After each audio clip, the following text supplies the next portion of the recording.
Hello, Brenton with All Doctor here. In this video, we're going to go over a 2022 Hyundai Palisade. Alright, so unfortunately for the Hyundai Palisade, I could not find a window sticker for this one, but I did a quick Google search. Any 2020 models were coming up for about $40-some thousand. So I'm going to guess that this thing is about $45, $47, maybe even $50,000. I might actually ask the representative here in a moment. Let's go ahead and take a look and see what we've got. I have been super excited to get in one of these vehicles. Okay, so if you pull this out, yep, looks like there is a key notch as well. If you had to have a key, you could probably pull this piece off, be able to use a key to get in. Door materials, very nice, very pleasing colors. Does match. I'm not really sure if the black and blue match, but the blue colors are quite spectacular. So we're gonna jump in. I have been wanting to get inside of this vehicle for a long time. I did not make it in the 2020 auto show, which was in January of 2020 before everything went down. So now that I finally get to get in one in 2022, this is super exciting. Is this worth $40-some thousand? Probably. The materials are nice. It's a very comfortable seat. You can see some of the aesthetics in here. Looks like we have the selection for drive, reverse, neutral, and park are all buttons. We have a nice drive type selector dial. It's a very hefty dial. Not really sure if that is going to be a touch screen, but we do have two screens, one for the information in front of you, probably speed limit and stuff like that, and then probably infotainment. This is a nice wood color. I'm guessing there are multiple different things. One of the things that I've just now noticed is the interior roof. That is a very nice fabric for the interior. Not your stereotypical type of fabric. I like that. That is a very nice feature. We just have a regular mirror. It does look like the light will be up top here for it. We have roof controls for the moonroof, sunroof, as well as a few other different things, dome light and the button for the lift gate, rear lift gate, or I'm guessing rear sun, and then there's the rear close. Maybe that's actually for all the windows. We do have a couple of switches, which is kind of nice. Something I have noticed with a lot of the modern electronic vehicles is that even if you hit the hazard button with no power, it does not come on. I'm not really sure if that works on a lot of the older analog cars, but I do know that a lot of the auto show cars, no matter what, when you hit the hazards, they used to come on. Again, we have climate controls. I'm not sure, again, if there are touch screens for any of this stuff, but there are some nice dials for it, and they are solid dials. On the center console, it looks like we have a thing where it'll be push and it'll open. That's actually kind of nice. It's almost automatic type, where if you just push it, it opens. We have a USB charging port. This might be a wireless charger. It does seem to be what it looks like. I'm gonna see okay, so I think I've seen something about these where they will adjust according to the beverage that you have, and it does say push. I'm not really sure what that is intended. Okay, yeah, there we go. So you can slide these around to fit a larger drink. There we go. Push it that way, push it that way. So if you need more space or for a larger drink, you could put it in. If you want to open the cup holder, you push that button and that will open up the cup holders. That is cool, but that does make a sound.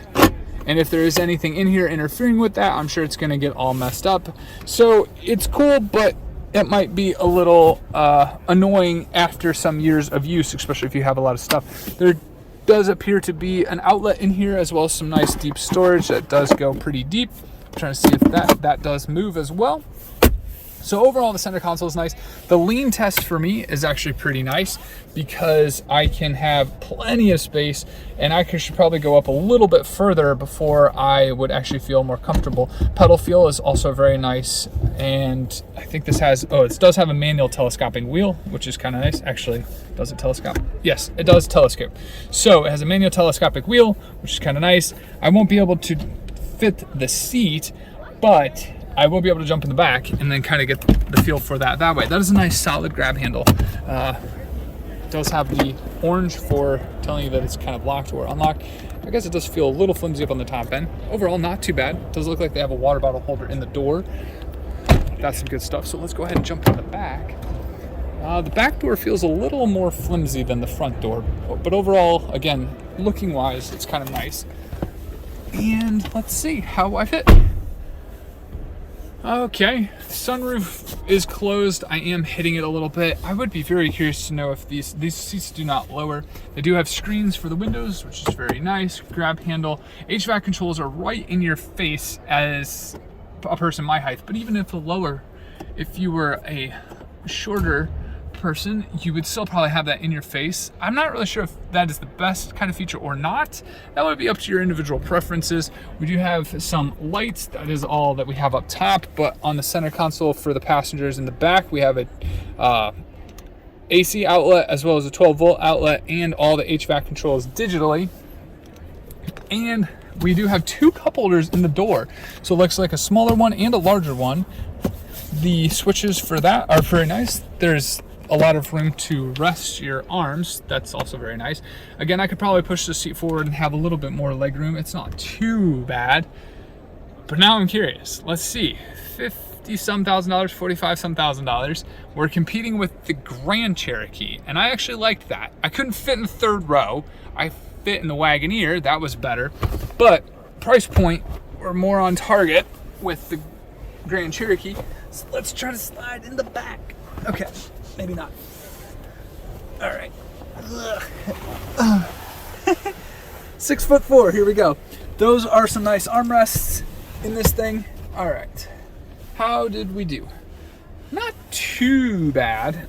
I'm trying to figure out which seat I want to sit behind. Okay, maybe we'll sit behind this seat. Okay, so we've made it to the rear. I apologize, that might have been a little ugly. You can see that there are some passenger armrests. Those are pretty thin, but it does look like they work pretty well. It looks like these fold flat to the surface. You can see those red lines, and then this has the fold flat button. There are 2 cup holders in the back for the left passenger, 2 cup holders in the back for the right passenger. I have no idea how a middle person would get in here, but they apparently think you can. We've got a USB outlet, another USB outlet. Looks like some power controls for the seats. And then let's see what we got in the back. Not much more space.